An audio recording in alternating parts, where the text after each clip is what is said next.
ইসলামের দৃষ্টিতে জিন হচ্ছে আল্লাহর এক বিশেষ সৃষ্টি, যাদের আমরা দেখতে পাই না, কিন্তু তারা মানুষের মতোই বুদ্ধি ও স্বাধীন ইচ্ছা রাখে। কুরআনে উল্লেখ আছে যে তারা ধোঁয়াহীন আগুন থেকে সৃষ্টি হয়েছে। মানুষের মতো তাদের মধ্যেও দুই ধরনের স্বভাব আছে, কেউ সৎ, কেউ অসৎ। তাই সব জিন খারাপ নয়।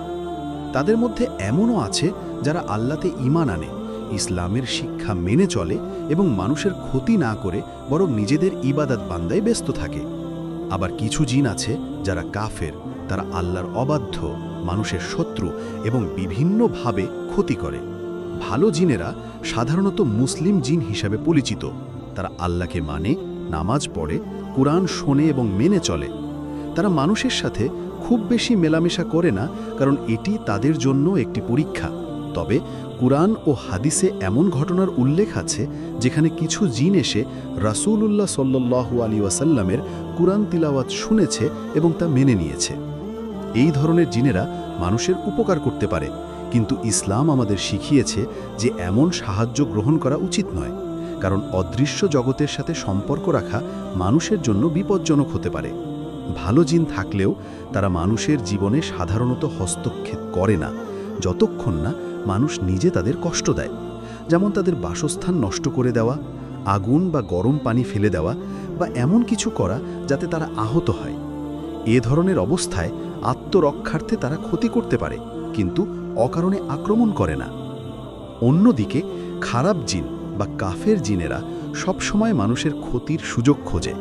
তারা শয়তানের সহযোগী হিসাবে কাজ করে। তাদের কাজ হলো মানুষকে আল্লাহর ইবাদত থেকে বিরত রাখা, কুরআন থেকে দূরে রাখা, পাপের পথে প্রলুব্ধ করা, ভয় দেখানো এবং নানা রকম কষ্ট দেওয়া। তারা জাদু বা কালো জাদুর কাজে জড়িত থাকতে পারে, জাদুকরদের সাহায্য করতে পারে, কিংবা স্বপ্নে ভয় দেখিয়ে মানুষের মনোবল দুর্বল করতে পারে। কখনো কখনো তারা মানুষের শরীরে প্রভাব ফেলতে পারে, যেমন হঠাৎ অসুস্থতা, প্রচণ্ড মাথা ব্যথা, বুকে চাপ অনুভব বা ঘুমের মধ্যে শ্বাসরোধের মতো অনুভূতি। মানসিকভাবে তারা ভয়, হতাশা, রাগ, উদ্বেগ ইত্যাদি বাড়িয়ে দিতে পারে। ভালো জিনের সাথে খারাপ জিনের মূল পার্থক্য হল, ভালো জিন আল্লাহর হুকুম মেনে চলে এবং মানুষের ক্ষতি করে না, আর খারাপ জিন আল্লাহর অবাধ্য হয়ে মানুষের ঈমান ও দুনিয়ার ক্ষতি করে। তবে এখানে একটি বড় সতর্কতা হলো, যদি কোনো জিন নিজেকে ভালো বলে দাবি করে এবং মানুষের সাথে যোগাযোগ করতে চায়, তখনও তা বিশ্বাস করা উচিত নয়, কারণ শয়তান মিথ্যা বলে প্রতারণা করতে পারে। ইসলাম আমাদের শেখায় যে অদৃশ্য জগতের সাথে অপ্রয়োজনীয় যোগাযোগ থেকে বিরত থাকতে হবে। জিনের ক্ষতি থেকে বাঁচার জন্য ইসলামে যে পদ্ধতিগুলো শিখানো হয়েছে তা মূলত কুরআন সুন্নাহর দোয়া, নিয়মিত ইবাদত এবং নিষিদ্ধ কাজ থেকে বিরত থাকার মধ্যে সীমাবদ্ধ।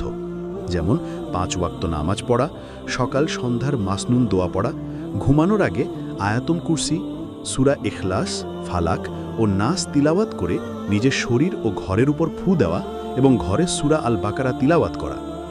যে কোনো কাজ শুরু করার আগে বিসমিল্লাহ বলা শয়তান ও খারাপ জিনকে দূরে রাখে।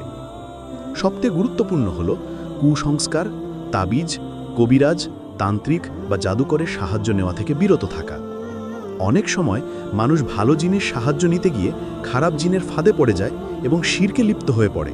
তাই ইসলামে একমাত্র আল্লাহর উপর ভরসা করতে বলা হয়েছে এবং তার কাছেই সাহায্য চাইতে নির্দেশ দেওয়া হয়েছে। রাসূলুল্লাহ সাল্লাল্লাহু আলাইহি ওয়াসাল্লাম বলেছেন, যা তোমার জন্য উপকারী তা আঁকড়ে ধরো এবং আল্লাহর সাহায্য প্রার্থনা করো। আল্লাহ আমাদের উক্ত বিষয়ের উপর আমল করার তৌফিক দান করুক।